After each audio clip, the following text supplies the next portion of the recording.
એક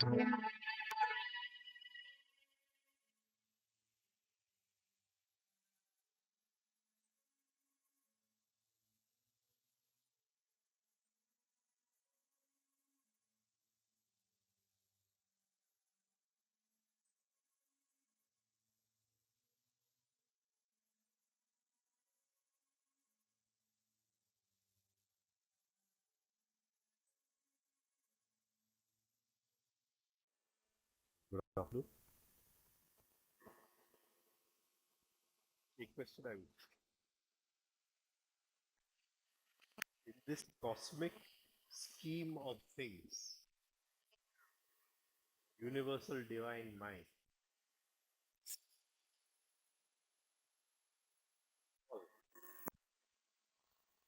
who was Shri?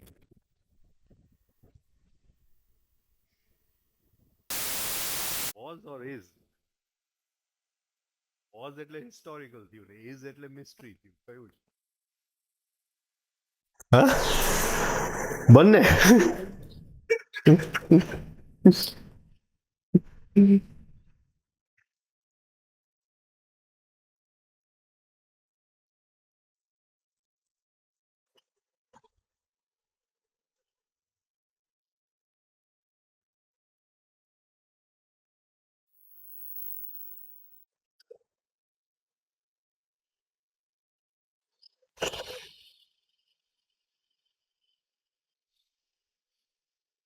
Was તો કેવું મુશ્કેલ છે ને, કારણ કે આમ કોઈ હિસ્ટ્રી નથી, માઇથોલોજી છે, મિથ.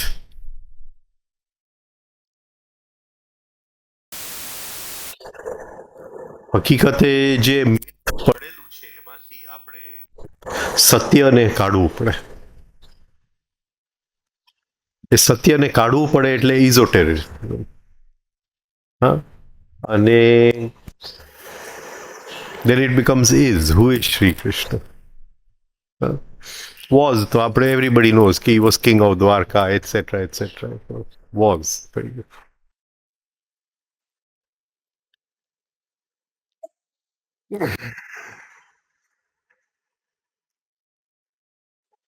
તમે કયો આટલું તમે લખ્યું છે, હા,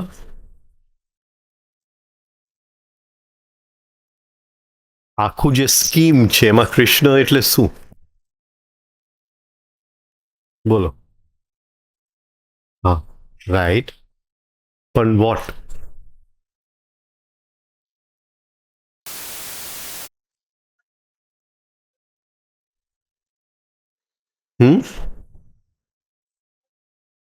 વોટ ઇઝ?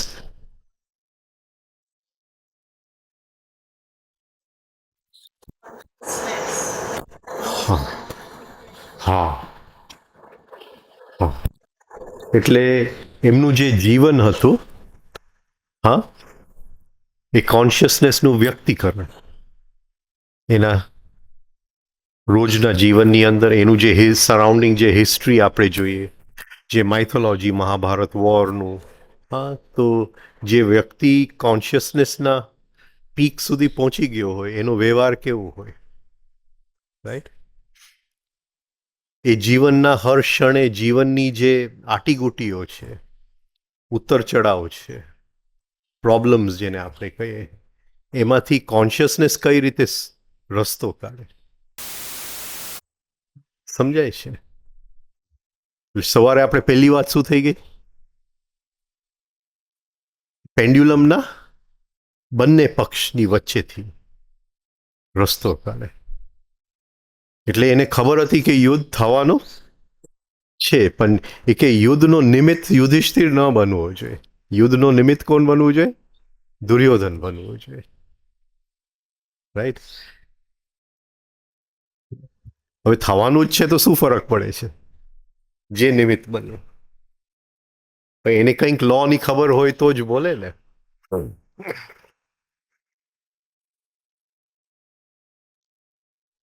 બરાબર છે.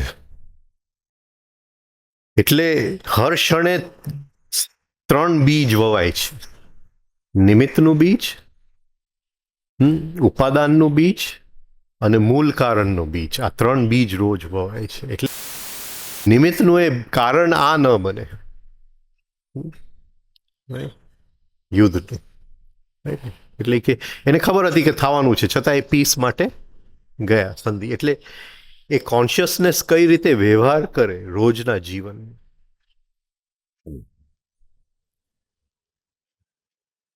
એને કોઈ પણ એંગલથી તમે એને શું કહેવાય નીચે ન પાડી શકો.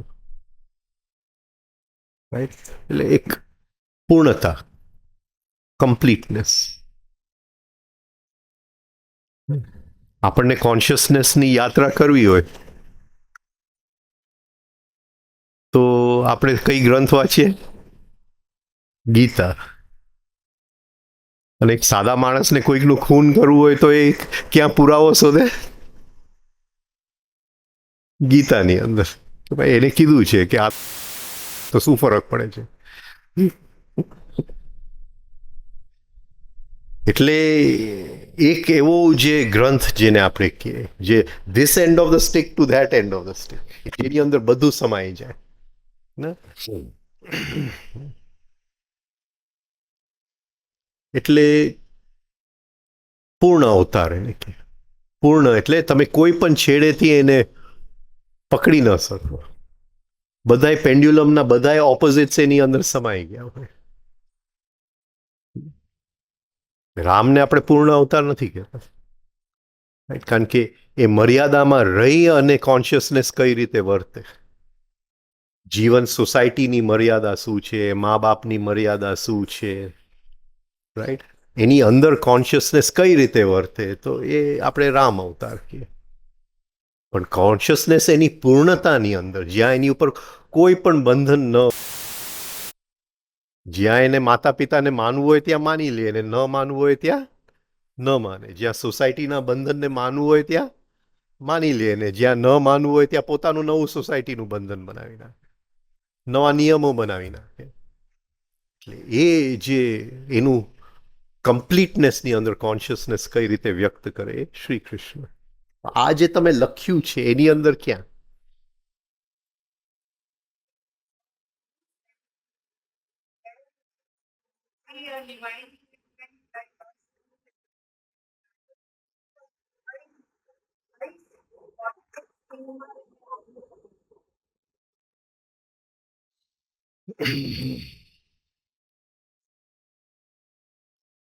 બહુ અઘરું છે આપણી માટે વિચારવું,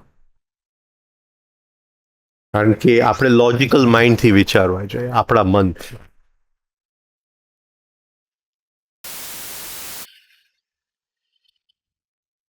મહાભારત વાંચીએ તો એક ચેપ્ટર શું છે કે બધાએ આવ્યા એની પહેલા કયો અંશ કોનો રોલ ભજવશે. મારો પોઈન્ટ પકડા કે આ ડ્રામા કરવું છે મહાભારતનું, તો કોણ દુર્યોધનનો રોલ ભજવશે, કોણ આ રોલ ભજવશે.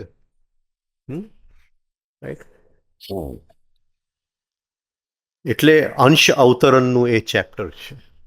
અંશ અવતરણ એટલે એક નાટક હતું. નાટકની અંદર ફિઝિકલ બોડીઝ નહોતા, એસેન્શિયલ બોડીઝ હતા, એસેન્સ બોડીઝ હતા. અને એ એસેન્સ બોડીઝની અંદર જે ડિવાઇન ફ્રેગમેન્ટનું એસેન્સ હતું એ શ્રી કૃષ્ણમાં. બાકી ઘણા બધા બીજા એસેન્સીસ હતા, અને એ બધાએ આવીને એક નાટક રમી ગયા. પણ આપણી માટે આપણને એટલું ખબર પડે કે સાને કહેવાય. મારે એ કહેવું છે કે આની અંદર શું તમે જે લખ્યું છે,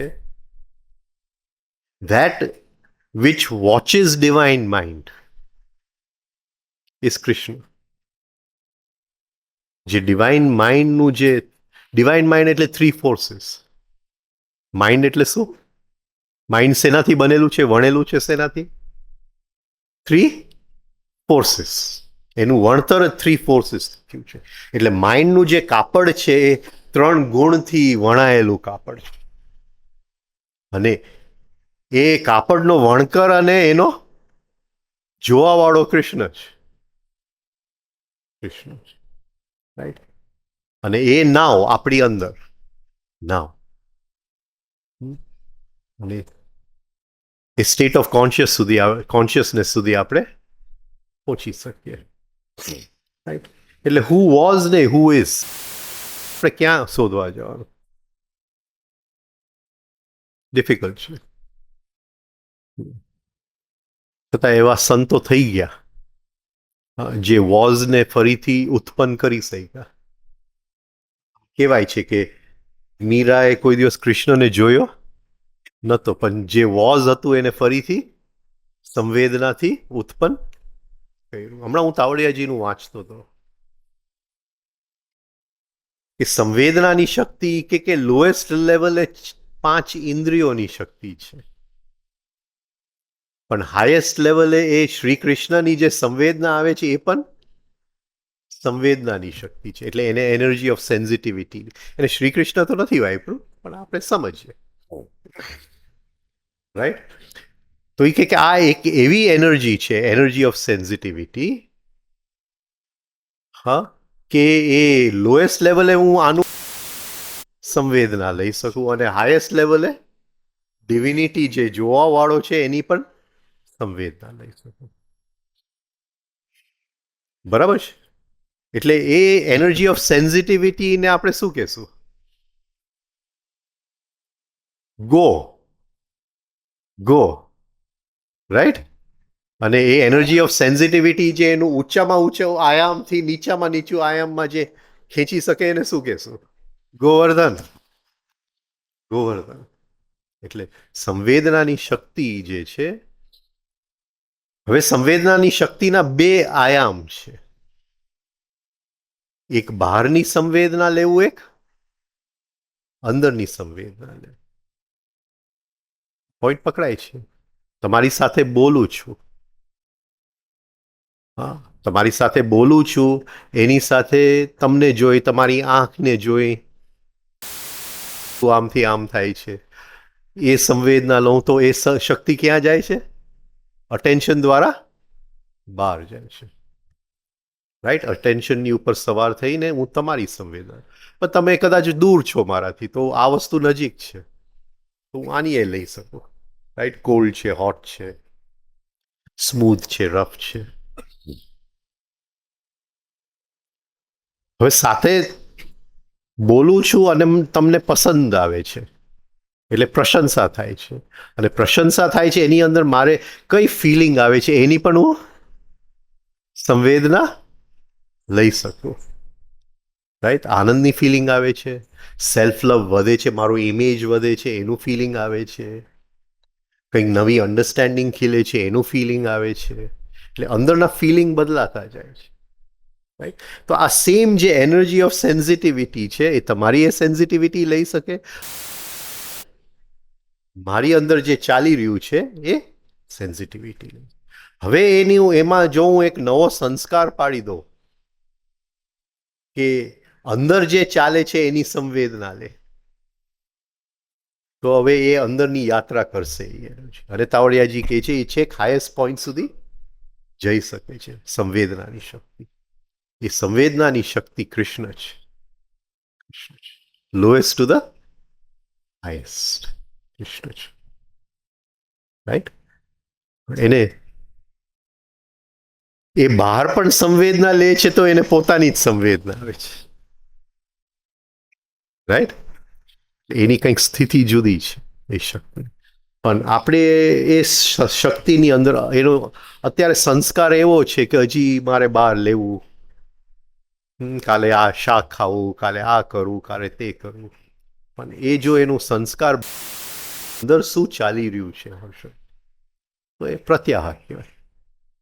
એનર્જી ઓફ સેન્સિટિવિટી એક્સપેન્ડ થતું જાય. આની એ સંવેદના લો, એની એ સંવેદના.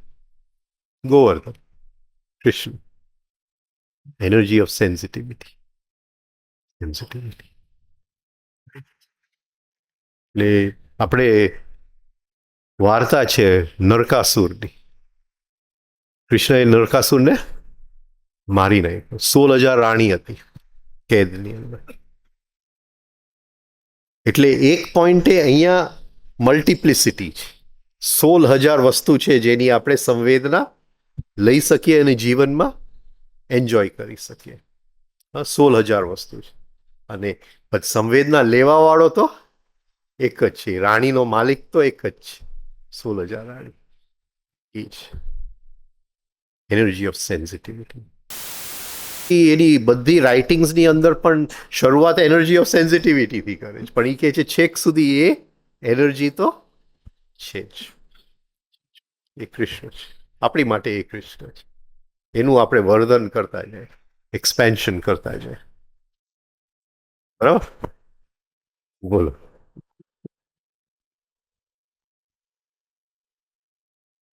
કોઈ બીજો ક્વેશ્ચન નથી ને? બાકી આગળ વધે.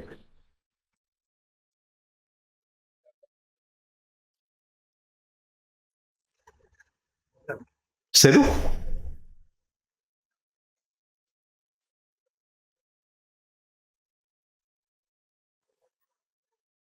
કોટન.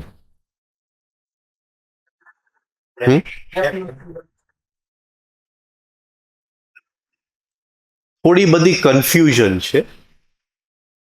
અને મેં જોયું કે ઘણા લોકો એમ કહે છે કે તાવડિયાજીનું આ વાંચી લ્યો અને પ્રયોગ કરી લો.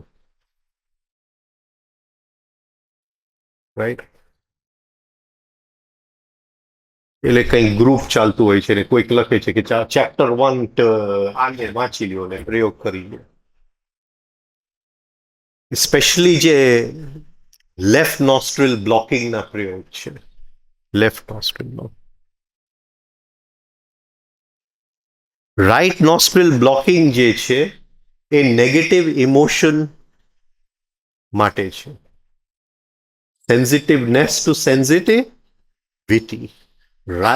લેફ્ટ નોસ્ટ્રિલ બ્લોકિંગ છે એ વિલ માટે છે. વિલ. પણ વિલ કોને?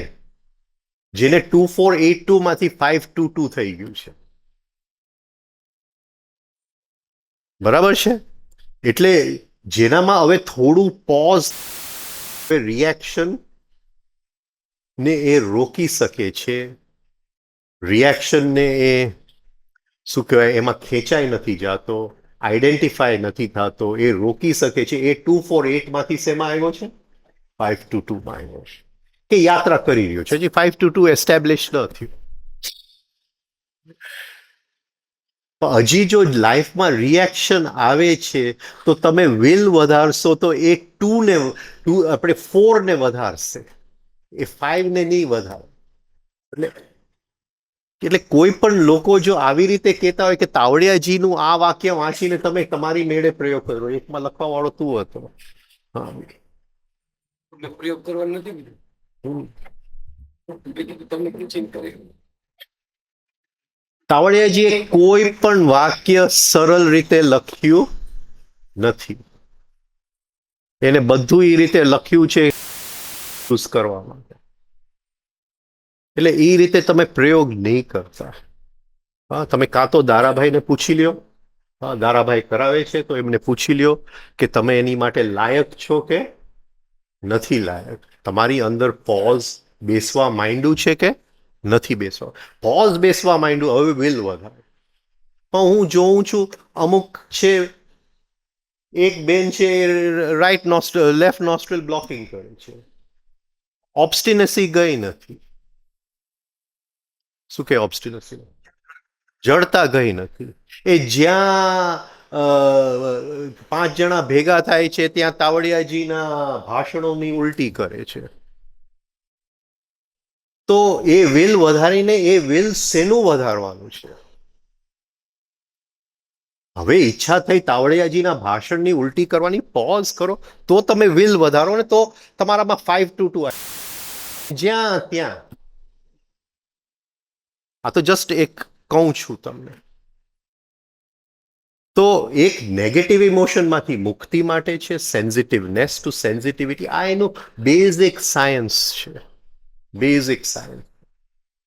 એક વખત પોઝ આવી ગયું લાઈફની અંદર, હવે પોઝમાં વિલની જરૂર છે. તો 5 હવે બનવા માંડ્યું તમારી અંદર.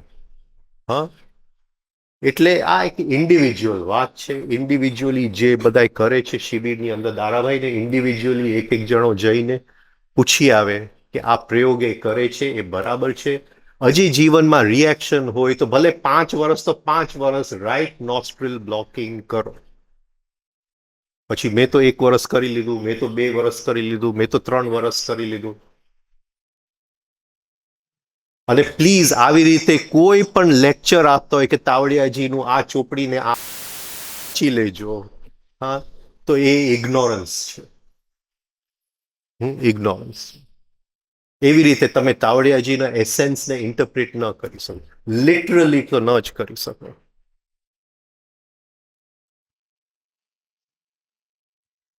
આ બહુ અગત્યની વસ્તુ છે, કારણ કે તમે વિલ વધારતા જાઓ છો અને ઓબ્સ્ટિનસી સાથે વધતી જાય છે.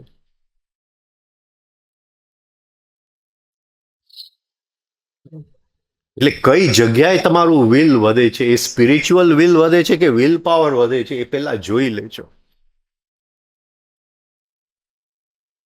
બરાબર છે. એટલે એ નોસ્ટ્રેલ બ્લોકિંગનું કાલે કોઈક મને કંઈક વંચાવતું હતું નોસ્ટ્રેલ બ્લોકિંગનું, હું તો શોક થઈ ગયો કે આ ચેપ્ટર વાંચી લેજો.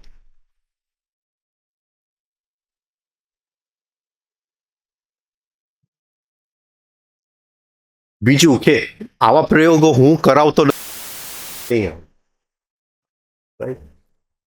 જે દિવસ એવું કોઈક શિબિરમાં મોકો મળશે આનો સાયન્સ આપણે લેશું નોસ્ટ્રેલ બ્લોકિંગનો. હા, રાઈટ. પણ ઓથોરિટી અત્યારે દારાભાઈ છે, તો દારાભાઈને પૂછી અને જે લોકો કરતા હોય એને ઇન્ડિવિજ્યુઅલી પૂછે. ઇન્ડિવિજ્યુઅલી પૂછે.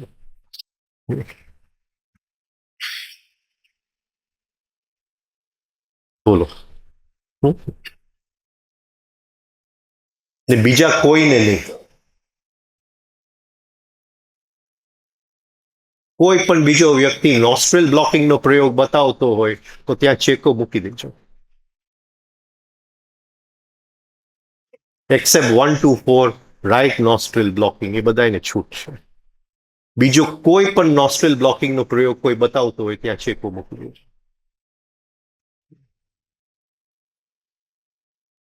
બરાબર. મને કોઈક સાયન્સ તો સમજાવો.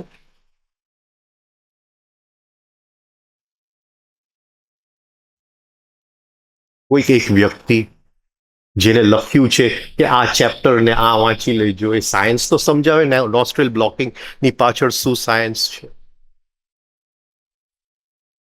એ કંઈ આવડતું નથી.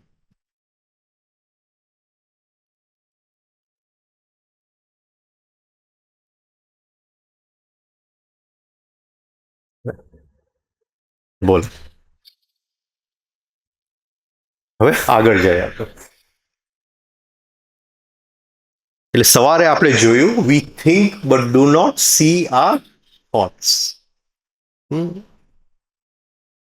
હવે એ કહે છે વી live not only in a visible world of matter but also in an invisible world of forces and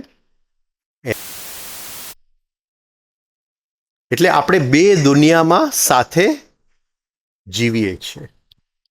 એક દ્રષ્ટ દુનિયા, મેટર એટલે દ્રવ્ય,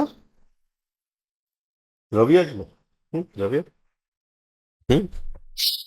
જે દેખાય છે, 5 ઇન્દ્રિયોથી જેની અનુભૂતિ આપણે લઈ શકીએ છીએ. અને એની પાછળ ઇનવિઝિબલ ફોર્સિસ, અદ્રશ્ય ગુણો અને ગુણોની રમત. આ બે વસ્તુ સિમ્યુલ્ટેનિયસલી ચાલે છે. તમે કંઈક બોલો છો તો એક બહાર મને સંભળાય છે, પણ તમે બોલો છો એની પાછળ ગુણોની રમત છે. ગુણોની રમત છે. અત્યારે બોલાય છે એ બહાર તમને કંઈક સંભળાય છે, પણ આપણને આપણને દેખાતું નથી, એની પાછળ ગુણોની રમત. આ બે દુનિયા એક સાથે હર ક્ષણે ચાલી રહ્યા છે. હવે એક સ્ટેટમેન્ટ અહીંયા કરે છે કે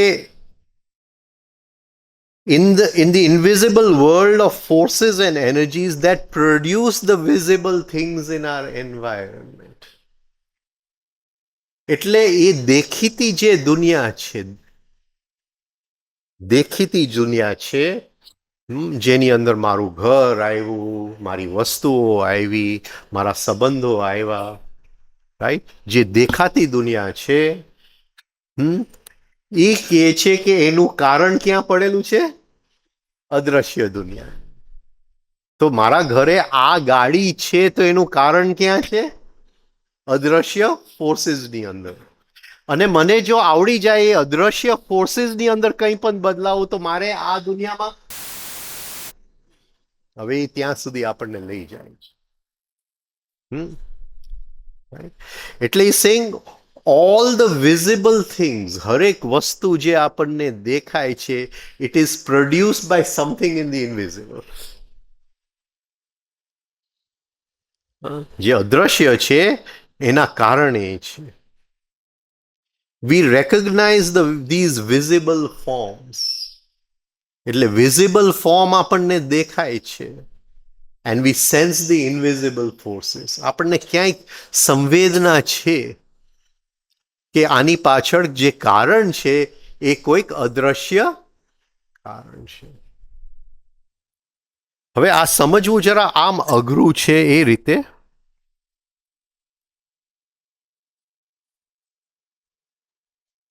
હું કહીશ કે ભાઈ મારા જીવનની અંદર જે કંઈ હું કમાયો કર્યો મહેનતનું ફળ છે. હા, મેં ઘણા લોકો કે ભાઈ હું મહેનત કરી ને મેં એટલે મને મળ્યું, રાઈટ?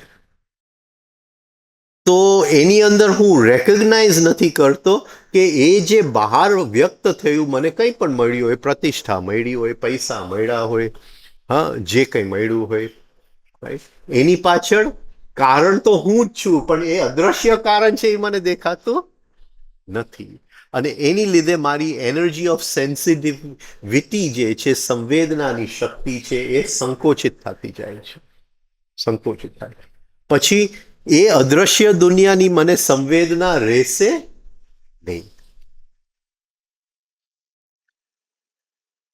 એનું એક લક્ષણ કયું હોય કે મને એની કંઈક સંવેદના છે? એનું એક લક્ષણ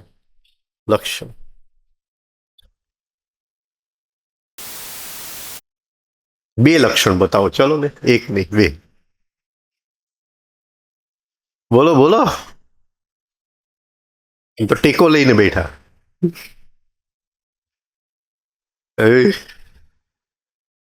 અમારો દોસ્તાર છે એ ટેકો લઈને બેઠો.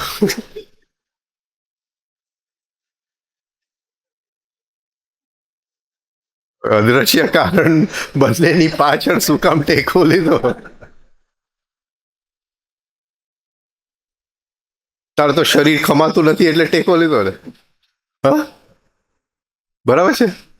તો હવે તમને શું નથી ખમાતું મને ખબર નથી. જે ન ખમાતું હોય બોલો. નહીં, બે લક્ષણ કે મને એની સેજ સપોઝિંગ હું 5 રૂપિયા કમાઉં તો એની મને સેજ સંવેદના છે, તો એ કઈ રીતે મારા જીવનમાં એક્સપ્રેસ થાય? એક છે કે મને ઈગો આવે કે ભાઈ આ તો મારી શું કહેવાય મહેનતની કમાણી છે, અને એક મને થેન્કફુલનેસ આવે કે કંઈક ગ્રેસ મારી ઉપર વર્ષી છે, થેન્કફુલનેસ આવે. બીજી રીતે હું દુઃખી થાઉં. ભાઈ દુઃખી તો થયો, પણ કારણ ક્યાં પડેલું છે? અદ્રશ્યની અંદર. હા, તમે કારણ નથી મારા દુઃખી થવાના. બાકી અત્યાર સુધી તો હું કદાચ માનતો એવું. આ સમજાય છે? એટલે I will not find fault with somebody else. હું બીજા કોઈનો વાંક નહીં કાઢું. કહું કે ભાઈ આ હું દુઃખી થયો, પણ એનું કારણ તો અદ્રશ્ય. ભલે મને અદ્રશ્ય દેખાતું નથી, એટલે તમને તો હું શું કહેવાય ફોલ્ટમાં નહીં નાખું. આ સમજાય છે? આ બે વસ્તુ બને કે નહીં લાઈફની અંદર? આપણને સેજ જો એની કે there is a sensitivity of that world of forces. એ જે દુનિયા છે અદ્રશ્ય દુનિયા, ફોર્સીસની અદ્રશ્ય દુનિયા, તો આ એના બે લક્ષણ હોવા જોઈએ કે ન હોવા જોઈએ? હા, કે મને જ્યારે કંઈ સારું થાય ત્યારે ગ્રેટિટ્યુડ આવે, અને જ્યારે મારી અંદર કંઈ પણ અડચણ આવે, હા, તો મને કે ભાઈ ફોલ્ટ તો ત્યાં પડેલું છે. હવે આની અંદર બફર ક્યાં આવે? નસીબનું નામ લઈને મારે મહેનત કરવી, જો ત્યાં જ બધું હોય તો હું શું કામ મહેનત કરું? આ પાછું બફર ઉત્પન્ન થયું. હા, એટલે એમાંથી સમજણ ઉત્પન્ન કરવાનું છે, બફર ઉત્પન્ન નથી કરવાનું. રાઈટ?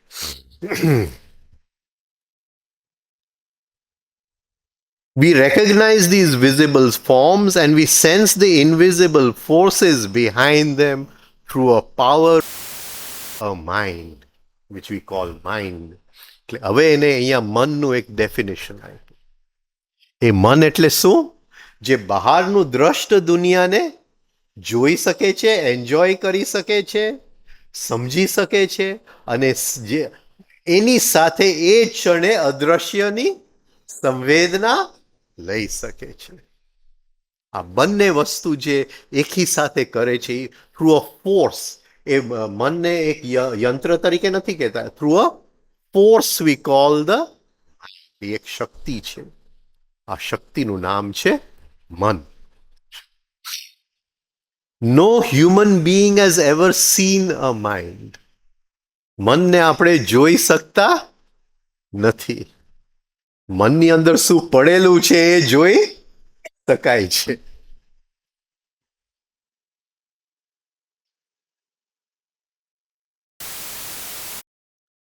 એક બહુ ફેમસ શું કહેવાય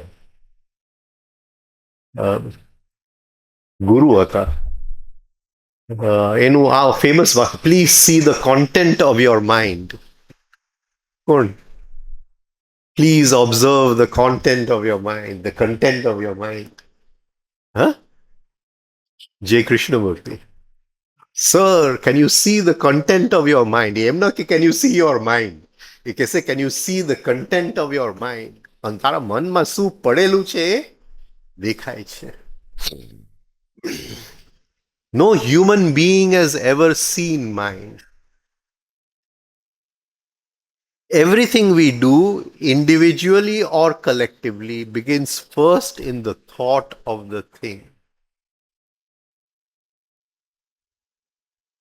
એટલે જે કંઈ આપણે જીવનમાં કરીએ છીએ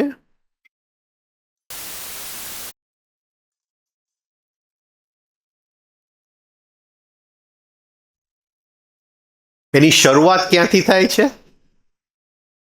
એના વિચારમાંથી. એના વિચારમાં. બરાબર છે?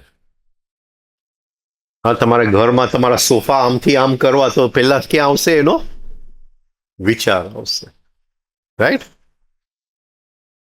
તમારે ભેગા થઈને કંઈ કરવું હોય તો વિચાર આવશે. No matter how suddenly we do a thing, at times we think of it first. પહેલી વસ્તુ આપણને આ કરવાનો વિચાર આવે છે. કઈ દિશામાં આપણને લઈ જાય છે? કઈ દિશામાં આપણને લઈ જાય છે? કઈ કામ જો આપણને સંવેદના આવતી હોય તો કઈ દિશામાં આપણને? બહુ અદ્ભુત વસ્તુ છે આ.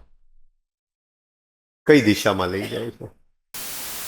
માં કંઈક બન્યું તો એ આપણને વિચાર આવ્યો એટલે બન્યું.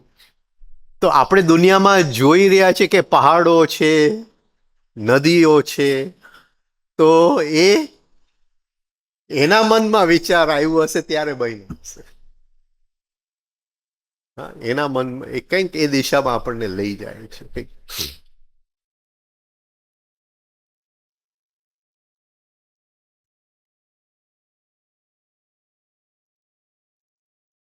a bridge or a railroad, એક બ્રિજ છે, એક રેલવેની લાઈન છે, હા, can be created by the mind of man. હા, મનુષ્યનું મન જે છે, હા, બ્રિજ બનાવી શકે, રેલ રોડ બનાવે. But man can not create a tree or an ocean or a river. હા, પણ મનુષ્ય હા પણ વિચારે એ એક નદી ન બનાવી શકે, કે એક માઉન્ટેન ન બનાવી શકે, કે રિવર ન બનાવી શકે. Yet they too must have begun in mind. પણ એ જે સામે તમને પહાડ દેખાય છે, એ જે તમને આ દ્રશ્ય સામે દેખાય છે એ પણ કોઈકના મનમાં તો શરૂઆત થયું હતું, કોઈક મનની અંદર શરૂઆત થયું હતું. એટલે એ તમને અહીંયા એક્સપ્લેન કરવા માંગે છે કે the power of mind, not the power of now, the power of mind. હા, પાવર ઓફ માઇન્ડ. એ તમને તમારી અંદર એ સંસ્કાર મૂકવા માંગે છે કે મન જે છે એ કંઈ પણ કરી શકે.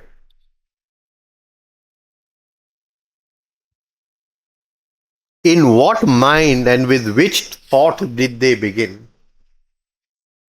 આજે સામે પહાડો દેખાય છે, નદીઓ દેખાય છે, એ કઈ જાત અને કઈ જાતના વિચારથી એ ચાલુ થયા હશે? So we have two different pictures.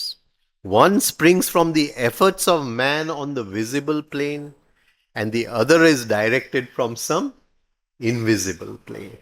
એટલે આપણી પાસે બે ચિત્ર છે. આ સામે જે બ્રિજ બનાવ્યું, હા, એ મનુષ્યના મનમાં વિચાર આવ્યો અને એ વિચાર જે અવ્યક્ત હતો, ઇનવિઝિબલ હતો, એ એને બ્રિજના રૂપમાં વિઝિબલ બનાવી દીધું. રાઈટ? એવી રીતે એ જે પહાડ બન્યો એ કોઈકના મનમાં અવ્યક્ત હતો, એને બહાર પહાડ બનાવી અને એ પહાડ વ્યક્ત થયો. બંનેની અંદર શું કહેવા માંગે છે? લો સેમ છે. આ લો તમે જાણી લ્યો તો અદ્રશ્યમાંથી દ્રષ્ટમાં કેમ વ્યક્ત કરવું તમને આવડી જશે. આજે પહેલા એને કીધું કે લક જેવી કોઈ પણ નથી, લો છે. One springs from the efforts of man on the visible plane. મનુષ્યનું જે એફર્ટ, એનું જે પ્રયત્ન, હા, સ્થૂલ જગતની અંદર, અને બીજું જે છે એ કોઈક અદ્રશ્ય દુનિયાની અંદર, અને ચોક્કસ એમાં મનુષ્યનું પ્રયત્ન નથી. Not due to man's efforts.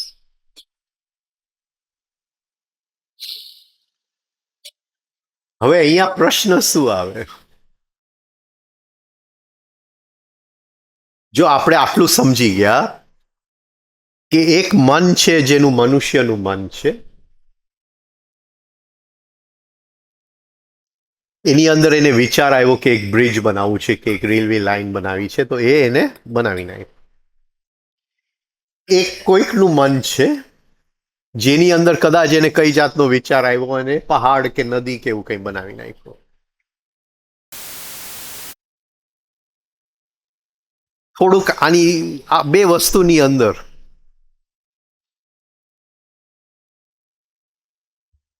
શું આપણે જો થોડી ચિંતન કરીએ તો શું થાય?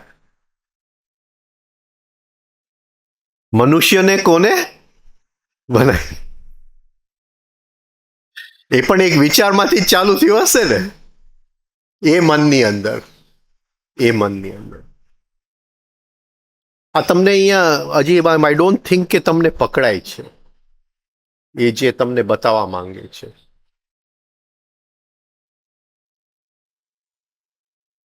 આપણે ત્યાં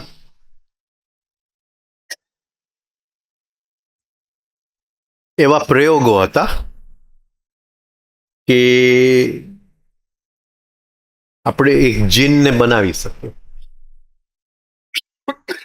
સમજાય છે? અને જીન જે છે, જે કમાન્ડ છે, શું કે, રાઈટ? આપણે જે કંઈ કહીએ એ જીનને એ કરી આવે. હા, રાઈટ? તો આ જ શક્તિ થઈ ને કે એ જેને પહાડ બનાવ્યું છે, એ જ જેને નદી બનાવ્યું હશે, એની અંદર પણ મનુષ્યને બનાવવાનો વિચાર પડ્યો હશે અને મનુષ્યને એને બનાવી નાખ્યું. તો મનુષ્યની અંદર, કારણ કે મનુષ્યની અંદર પણ મન તો ઈ જ છે, મનુષ્યની અંદર પણ આ પણ ક્રિએટિવિટીની શક્તિ છે, સર્જનની શક્તિ છે. No sensible man believes that man just happened. હા, કોઈ પણ ઇન્ટેલિજન્ટ વ્યક્તિ એમ નહીં કે મનુષ્ય એમને આવ્યો, કંઈક એની પાછળ કોઈક કારણ. He too is a phenomenon. એટલે દ્રષ્ટ દુનિયાની અંદર મનુષ્ય છે, એની પાછળ કોઈક ફોર્सेस તો છે જ. A fact with an invisible cause. મનુષ્યની પાછળ કોઈક ઇનવિઝિબલ કારણ છે, કોઈ અદ્રષ્ટ કારણ છે. મનુષ્યએ બ્રિજ બનાવ્યો પણ મનુષ્યએ પોતાની જાતને બનાવ્યો નથી. But man did not cause himself. Something else brought him into being. આ સમજાય છે? એ કહે છે કે કોઈક બીજી ઇન્ટેલિજન્સ, મનુષ્યએ પોતાની જાતને નથી બનાવ્યો, કોઈક બીજી ઇન્ટેલિજન્સે મનુષ્યને બનાવ્યો છે. There four this something, A something જે મનુષ્યને બનાવ્યો, તત્સવિતુ વરેણ્યમ, તત્સવિતુ વરેણ્યમ, એ જેને મનુષ્યને બનાવ્યો, હા, not only causes mountains and oceans which are beyond man's control, but causes everything that man appears to cause. શું કહે છે? બોલ બોલ, ઇંગ્લિશના ટીચર. હા, બહુ સરસ, કેટલી સરસ કહે છે. હા, કે મનુષ્યને જેને બનાવ્યો એને જ આ બ્રિજ અને આપણે શું કહે પહાડો અને ઓશન્સ બનાવ્યા. પણ મનુષ્ય જે માને છે કે મેં આ વસ્તુ બનાવ્યું, એની પાછળ પણ કોઝ તો એ છે. મનુષ્યને એમ છે કે આ રેલ રોડ મેં બનાવ્યું, આ બ્રિજ મેં બનાવ્યું, પણ એની પાછળ પણ કારણ તો એ જ છે. એવી કંઈક વાત. ફરીથી વાંચીએ. Did not cause himself. મનુષ્યએ પોતાની જાતને વિચાર કરીને નથી લઈ આવ્યો. Something else brought him into being. કંઈક બીજી શક્તિ એને અહીંયા લઈ આવ્યો. Therefore this something else, હા, એ કોઝિસ માઉન્ટન્સ એન્ડ ઓશન્સ. એ તો બરાબર છે. Which are beyond man's control, કારણ કે એ મનુષ્યના કંટ્રોલમાં નથી. But also causes everything that appears to cause, because it caused man himself into that man appears to cause, sorry, but causes everything that man appears to cause. એટલે મનુષ્ય જે માને છે કે આ બધી વસ્તુ મેં બનાવી છે, હા, મારા કારણે છે, પણ હકીકત એની પાછળ એ જ કારણ છે, કારણ કે મનુષ્ય એના કારણમાં આવેલો છે. Thus we see that there is but one basic cause of all things. હવે એ કહે છે એક છે, એક સિંગલ કોઝ છે જે બધી વસ્તુનો કોઝ છે. કારણ કે હા, મનુષ્યએ ગાડી બનાવી, પણ મનુષ્યને કોને બનાવ્યો? તો એ જ કોઝે બનાવ્યો, તો એ જ કોઝે ગાડી બનાવી. અને એ કોઝને જો આપણે સમજી શકીએ, એના નિયમો સમજી શકીએ, તો આપણા જીવનની અંદર કોઈ દિવસ દુઃખી થવાનો સવાલ ઉત્પન્ન થતો નથી. Thus we see that there is one basic cause of all things. હરેક વસ્તુ, એ પહાડ હોય, એ નદી હોય, એ ઝાડપાન હોય, એ મનુષ્યએ બનાવેલું જે બિલ્ડિંગ હોય, હા, બધાની પાછળ એક બેઝિક કોઝ છે. આપણે એને ભગવાન we therefore call it the first cause. હા, એ કોઝને આપણે શું કહેશું? First cause, the cause of everything.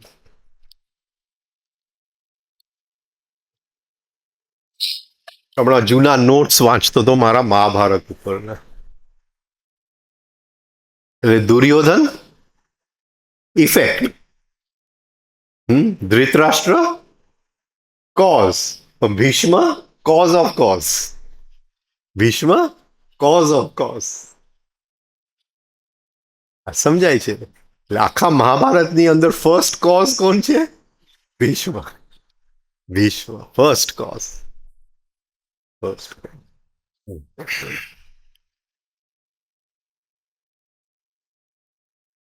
Some call it God.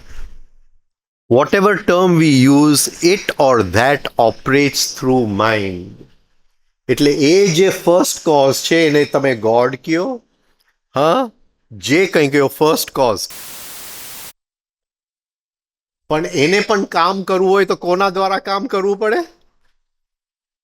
Mind દ્વારા કામ કરવું પડે.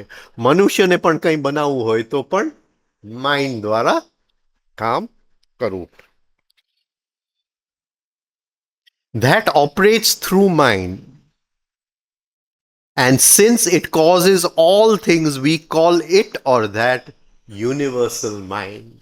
એ જે બધી વસ્તુઓ પાછળનું જે કારણ છે, જેના દ્વારા બધું થઈ જાય છે, એ છે યુનિવર્સલ માઇન્ડ, વૈશ્વિક મન. All power comes from one source. Right? મારી બેટરીમાં હોય, મારા ફ્રિજમાં હોય, મારા ગાડીમાં હોય, હું નદીમાં નાતો અને સ્વિમિંગ કરવાની શક્તિ હોય, હા, એક કીડી ચાલે છે એની શક્તિ હોય, આ પંખ શક્તિ હોય, રાઈટ? હા, એક તોફાન ઉત્પન્ન થાય છે એની શક્તિ હોય, એ બધું એ કહે છે all power comes from one source. એક જ પાવર હાઉસમાંથી બધું આવે છે. And just as it did before the beginning of things. અને કંઈ પણ શરૂઆત થયું એની પહેલા પણ આ સોર્સ તો હતો જ. આ પાવરનો સોર્સ તો હતો. This great individual cause works through universal mind. Right? એટલે હવે એ કંઈક આપણને બતાવવા માંગે છે કે આપણું જે સબ્જેક્ટિવ માઇન્ડ છે એ યુનિવર્સલ માઇન્ડને કહી શકે. જો બધી વસ્તુનો કારણ જો યુનિવર્સલ માઇન્ડ હોય તો આપણું જે નાનું સબ્જેક્ટિવ માઇન્ડ છે એ યુનિવર્સલ માઇન્ડને કહી કે જરાક મને આ વસ્તુ આપ, જરાક મારું આ ઈચ્છા પૂરી કરી દે, કહી શકે. એવું કંઈક એની અંદર એવી કોઈ ટેકનિક છે, એવી કોઈ રીત છે જે આપણે યુનિવર્સલ માઇન્ડને કહી શકીએ. તો એ જે યુનિવર્સલ માઇન્ડ જે સર્વશક્તિશાળી છે એને આપણા જીવનમાં આપણે એને પાવરને આપણે નાથી શકીએ, ઉપયોગ કરી શકીએ. If we could find that each of us can use that fact or force consciously to our own advantage, would not that be a great discovery? આપણને જો આ ટેકનિક મળી જાય કે એ જે અદ્ભુત શક્તિ છે યુનિવર્સલ માઇન્ડની, હા, એને આપણા જીવનમાં ઉપયોગ કરી શક્યા કોન્શિયસલી ટુ આર એડવાન્ટેજ. હવે આ જરા શબ્દ સમજી રીતે સમજી લેજો. એડવાન્ટેજ, હા, એટલે જીવનમાં ઘણી બધી સમૃદ્ધિ આવે એ એડવાન્ટેજ છે કે ડિસએડવાન્ટેજ છે મને ખબર નથી. આ જસ્ટ તમારી સામે મૂકું છું.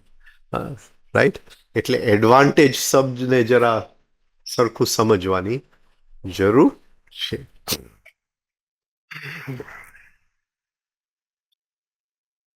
Individually we are tied into that one infinite source. એટલે આ જે ઓરિજિનલ જે પાવર હાઉસ છે આપણે બધા એની સાથે જોડાયેલા છે વ્યક્તિગત રીતે, ઇન્ડિવિજ્યુઅલી છે. પણ વોટ વેરીઝ, એ પાવર હાઉસમાંથી કેટલો પાવર કોણ ખેંચી શકે છે એ હરેક વ્યક્તિ માટે ઇન્ડિવિજ્યુઅલ છે. કોઈક થોડુંક ખેંચી શકે, થોડું કોઈક વધારે ખેંચી શકે.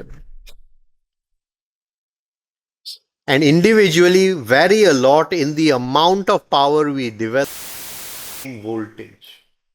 એટલે એ પાવર હાઉસ જે છે, હા, એ બધાને વોલ્ટેજ તો સેમ જ આપે છે, પણ એમાંથી આપણે કેટલી શક્તિ ખેંચી શકીએ છીએ. The development and bettering of your own life, એટલે તમારું જીવનનો વિકાસ માટે, તમારા જીવનની સમૃદ્ધિ માટે એક જ વસ્તુ મહત્વની છે કે એ યુનિવર્સલ માઇન્ડમાંથી તમે કેટલી શક્તિ ખેંચી શકો છો. How to draw more power from that great source. Because human machines can draw more power, whereas mechanical contrivances cannot. એક મશીન છે એ એકને એક પાવર સોર્સમાંથી લેતો જાય. હા, મશીન 220 વોલ્ટ ઉપર ચાલે, એ 220 વોલ્ટ જ ખેંચી શકે. હા, મનુષ્યની અંદર આજે શું છે કેપેસિટી છે 220 ખેંચવાનું, તો એ 220 ખેંચશે. આવતીકાલે 440 ખેંચવાની કેપેસિટી આવી જશે તો એ 440 ખેંચશે. મશીન એ ન કરી શકે. મશીન તો સેમ. એટલે આખી જિંદગી જો આપણે સેમ જ જો ખેંચીએ તો main is a machine. Main is a machine, right? એટલે એમાંથી પાવર કેટલું ખેંચવાનું? શું કોન્શિયસ થાય, કોન્શિયસલી એને શબ્દ વાપર્યો છે, રાઈટ? હવે ઇલેક્ટ્રિસિટીના બે મેઝરમેન્ટ છે. કયા છે?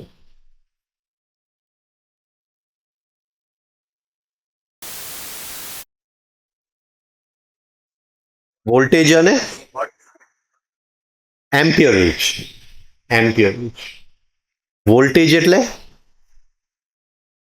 Rate of pressure. Rate of pressure. અને એમ્પિયરેજ એટલે rate of flow. Rate of flow. હા, મને તમારી ઉપર ગુસ્સો આવે છે તો રેટ ઓફ ફ્લો વધારે છે કે રેટ ઓફ પ્રેશર વધારે, કે પ્રેશર કમી નથી? હોય જ ને. આપણે આપણી કેપેસિટી વોલ્ટેજ વધારવાની હોય. અત્યારે આપણી કેપેસિટી શું છે? એમ્પિયરેજ વધી જાય છે. એમ્પિયરેજ વધી જાય છે. એટલે ટ્રાન્સફોર્મરમાં શું હોય? ટ્રાન્સફોર્મરમાં શું હોય? આપણે આ બધી ટ્રાન્સફોર્મિંગ સ્ટેશન્સ જે હોય એની અંદર કઈ જાતનું હોય? હા, એટલે શું થાય? શું થાય? પણ નહીં, એનું શું સાયન્સ શું છે?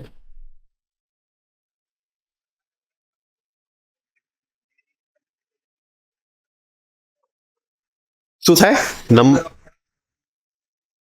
Very good. બહુ જ સરસ, બહુ જ સરસ, બહુ જ સરસ. એ સેકન્ડરી કોઇલ એટલે શું?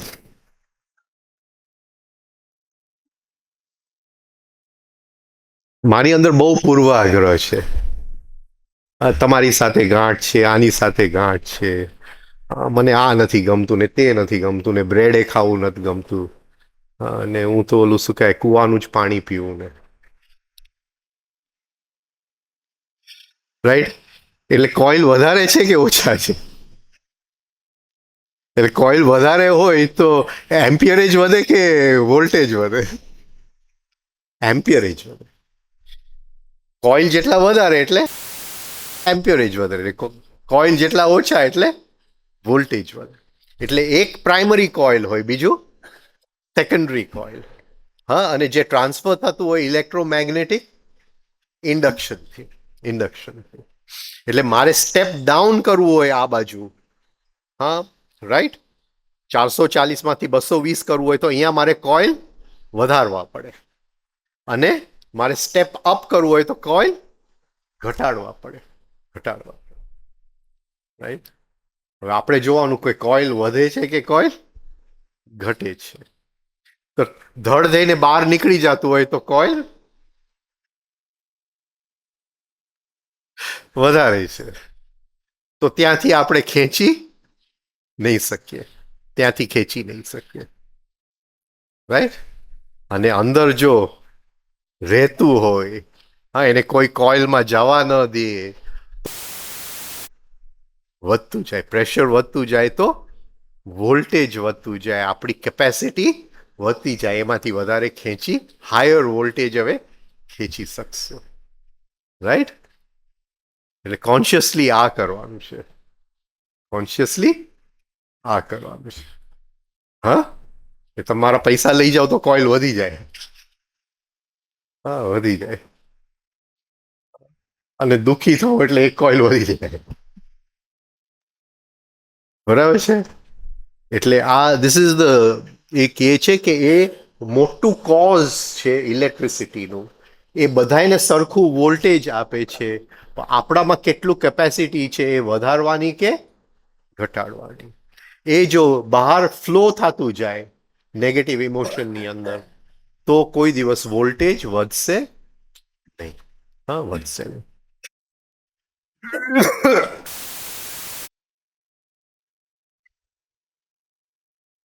થોડી હવે આગળ વાત કરીએ. એ એક વાયરમાં ઇલેક્ટ્રિક કરંટ જાય છે.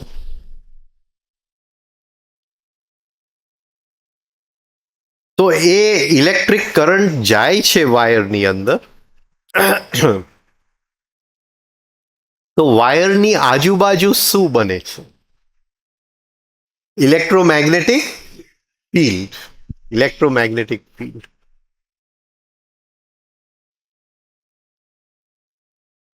આ બંને વચ્ચેનો અંતર શું છે? આપણે જે આટલી વાત થઈ, કરંટ અને ફીલ્ડ. કરંટ અને ફીલ્ડ.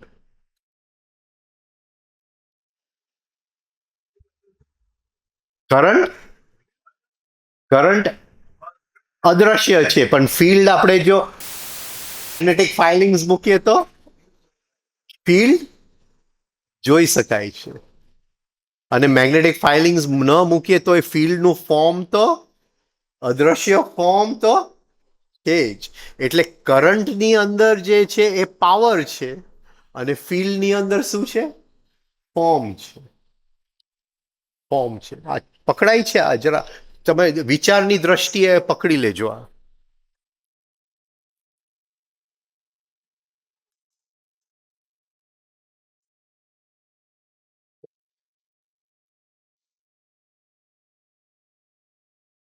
એક નાળીમાંથી કરંટ જાય છે તો આજુબાજુ જે ઉત્પન્ન થાય છે શું ઉત્પન્ન થાય છે? ફીલ્ડ ઉત્પન્ન થાય છે. ફીલ્ડ ઉત્પન્ન થાય છે. કરંટ તો સાવ અદ્રશ્ય છે, એ કારણ છે. પણ ફીલ્ડના બે આકાર છે. ફીલ્ડ જે છે એ અદ્રશ્ય પણ છે અને દ્રશ્ય પણ છે. આર્કિટેક્ટના માઇન્ડમાં એ અદ્રશ્ય છે, પણ ઘર બની ગયું તો મેગ્નેટિક ફાઇલિંગ્સ મુકાઈ ગયા, રાઈટ? એટલે ફોર્મ અને કરંટ એ બે અલગ છે. હવે જરાક આપણે એસ્ટ્રોલોજીમાં જાય. કરંટ ક્યાંથી આવે છે? સૂર્યમાંથી આવે છે. ફીલ્ડ કેમાંથી બને છે? ગ્રહોમાંથી. કઈ રીતે બને છે? આ જો આટલું સમજી જશો તો બહુ મોટી વાત છે. પૃથ્વી સૂર્યની આજુબાજુ ફરે છે, તો એ જે ફરે છે એ કોઇલ છે કે નથી કોઇલ? આપણે હજારો ને કરોડો વર્ષ જોઈએ તો પૃથ્વીના કેટલા બધા કોઇલ્સ થઈ ગયા હોય. શું કે બુધના ગ્રહના કેટલા બધા કોઇન્સ થઈ ગયા હોય, જ્યુપિટરના કેટલા બધા કોઇન્સ થઈ ગયા હોય. તમે અત્યારે આપણી દ્રષ્ટિ 1/16 હવે કંઈક આપણી પાસે એવું હોય કે આપણી માટે પ્રેઝન્ટ મોમેન્ટ એટલે કરોડો વર્ષ. એટલે એક દ્રષ્ટિ ફેંકીએ એની અંદર આપણને કરોડો વર્ષનું એક સાથે દેખાશે. તો આપણને દેખાશે કે પ્રાઇમરી સોર્સ સન છે અને આ બધા જે સેકન્ડરી કોઇલ્સ જે છે એ કઈ શું છે? બધા ગ્રહો છે. એ સનની શક્તિ લઈ અને એને સ્ટેપ ડાઉન સ્ટેપ અપ કરી અને કોને આપે છે? પૃથ્વી ઉપર આપણે લઈએ છીએ. આ પકડાય છે આ પોઈન્ટ?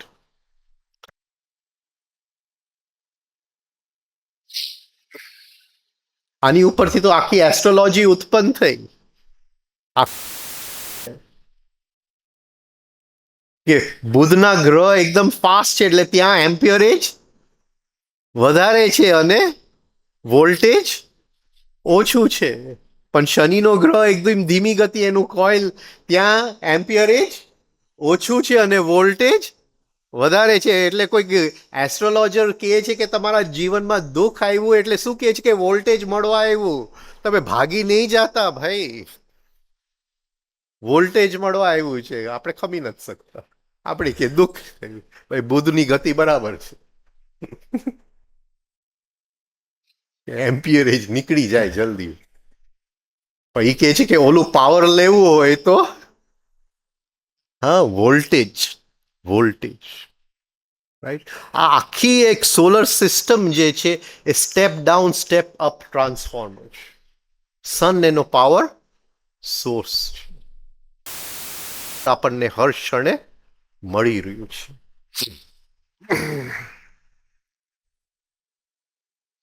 ફરીથી આ લઈએ આપણે. If we should find that each of us can use that fact or force consciously,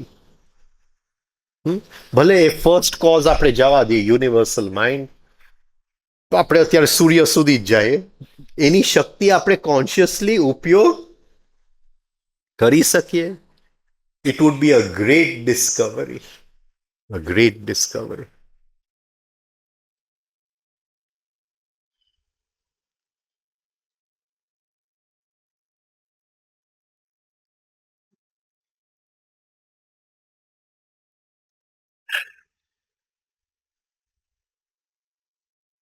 હવે ફિલ્ડ જે છે એ અંદર શું હોય? વાયરમાં શું હોય? કરંટ. અને ફિલ્ડમાં શું હોય? મેગ્નેટિઝમ. મેગ્નેટિઝમ. મેગ્નેટિઝમ. ઓકે, હવે એક વસ્તુ તમારી સાથે શેર કરો કે મેગ્નેટના બે પોલ્સ આવે, નોર્થ અને સાઉથ. તો જ્યારે તમે ગાયત્રી કરો ત્યારે નોર્થ ફેસિંગ જે મેગ્નેટ હોય, હા, એને અહીંયા બાંધી દેજો, આ જગ્યાએ, આ જગ્યાએ બાંધી દેજો. પ્લીઝ કોઈ પણ 20 મિનિટથી વધારે ન કરે. હા, એટલે એની આગળની જવાબદારી મારી નથી. 20 મિનિટ સુધી મારી ટોટલ જવાબદારી છે. કોઈ પણ એનાથી વધારે નોર્થ અહીંયા ટચ થવું જોઈએ, નોર્થ અહીંયા ટચ થવું જોઈએ.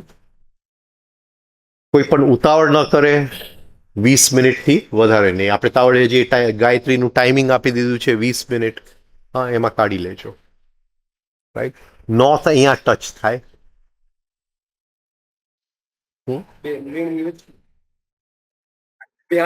હા હા. હા, આટલું ચાલુ કરી દો. પછી 3 મહિના પછી કહેજો મને. સેજ પણ બીક રાખતા નહીં, કારણ કે તમે આ કરશો અને સપોઝિંગ તમે લેપટોપ ઉપર કંઈ કામ કરતા હશો, સડનલી તમને દેખાશે કે અહીંથી કંઈક ચાલી ગયું. કંઈ ચાલી નથી ગયું. હા, કંઈ ચાલી નથી ગયું. એટલે તમે એ બીક રાખતા નહીં, પણ ધીમે ધીમે એક અદ્રશ્યની દુનિયા ખુલવા. અદ્રશ્ય, હા, તમે કોઈને જોશો, હા, તો એની આજુબાજુએ તમે જોઈ શકશો. તો આ રીતે તમે કરી શકો છો. હા, નોર્થ સાઈડ જે છે અહીંયા ચોટેલું રાખજો. આપણે જૈનિશ છે, એક્સપર્ટ છે, એને પૂછી લેજો. હા, રાઈટ.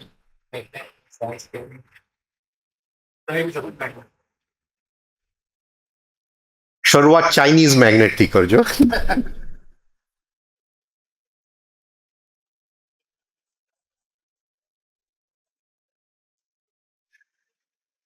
શરૂઆત ચાઇનીઝ મેગ્નેટથી કરો છો. Chinese magnet, right. પછી ધીમે ધીમે સારા મેગ્નેટ લેજો, 1000 ગોસ. પણ પેલા જે ચાઇનીઝ મેગ્નેટ જે ઉપર લખેલું હોય 1000, પણ અંદર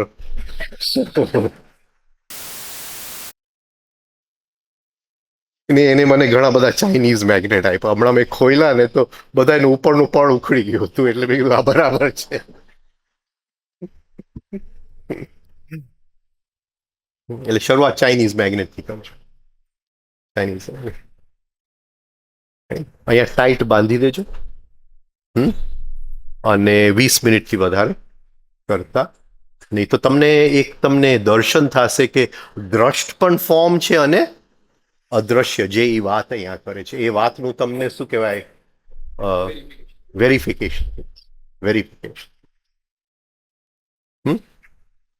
રાઈટ. The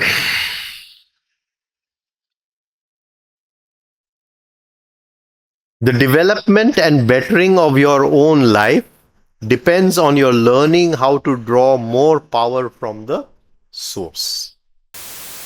ધીમે ધીમે આપણી અંદર જેમ ધારણા શક્તિ વધતી જશે, હા, એમ વધારે ને વધારે વોલ્ટેજ આપણે ખમી શકશું. એ જીવનમાં વેડફાઈ નહીં જાય, એમ્પિયરેજને અલગ અલગ કોઇલ્સમાં વેડફાઈ નહીં જાય.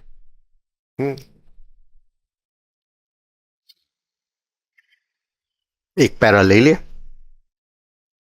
The universal mind takes on two different aspects. હવે યુનિવર્સલ માઇન્ડના બે ભાગ પાડે છે, વૈશ્વિક મનના બે ભાગ.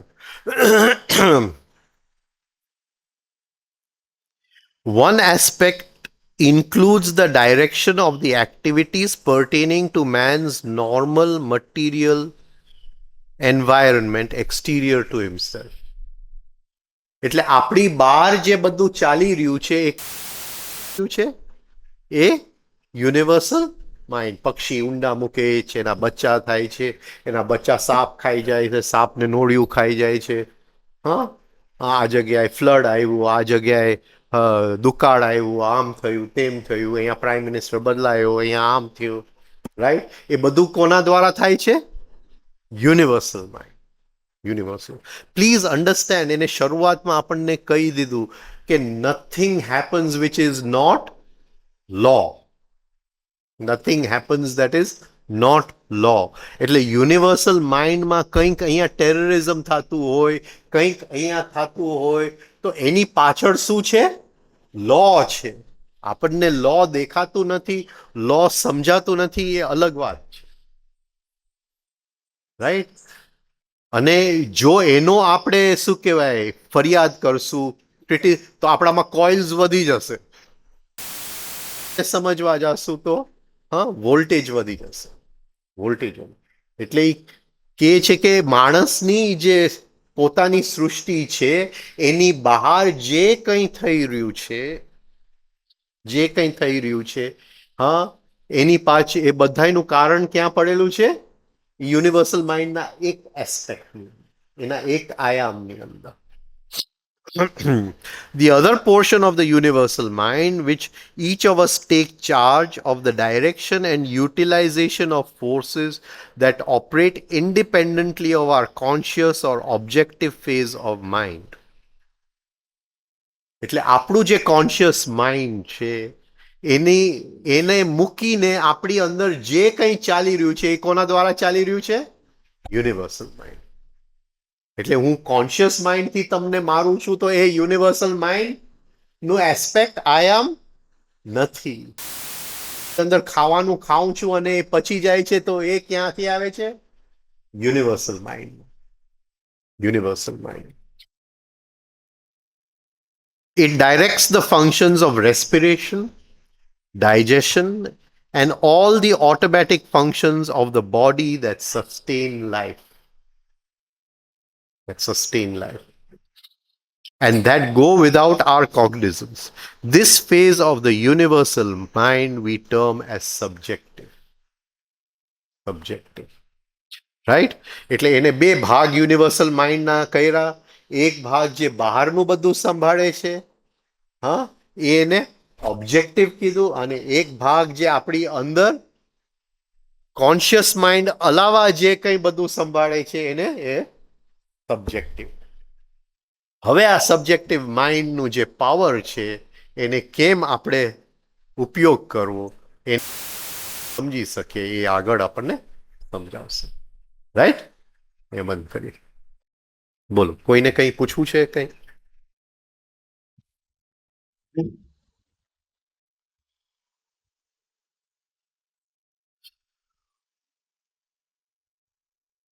સમજાય છે બધાને જે વાત જાય છે, જે રીતે જાય છે? ઇન્ટરેસ્ટ પડે છે? હા, ઇન્ટરેસ્ટ પડે. હા, બોર નથી થતા ને? થોડાક સુઈ ગયા હતા વચ્ચે. ભારી સબ્જેક્ટ છે, ભારી સબ્જેક્ટ. મારે ત્યાં સુધી તમને લઈ જવા છે કે આ પ્રયોગ આપણે રોજ સવાર સાંજ કરીએ. Right, okay, thank you. હવે આવતીકાલે મળીએ છીએ, રાતનું સેશન નથી. હા, તાવડિયા સાહેબનો વિડીયો અહીંયા કૌશિક મૂકવાનો છે. હા, તો જરા જોજો.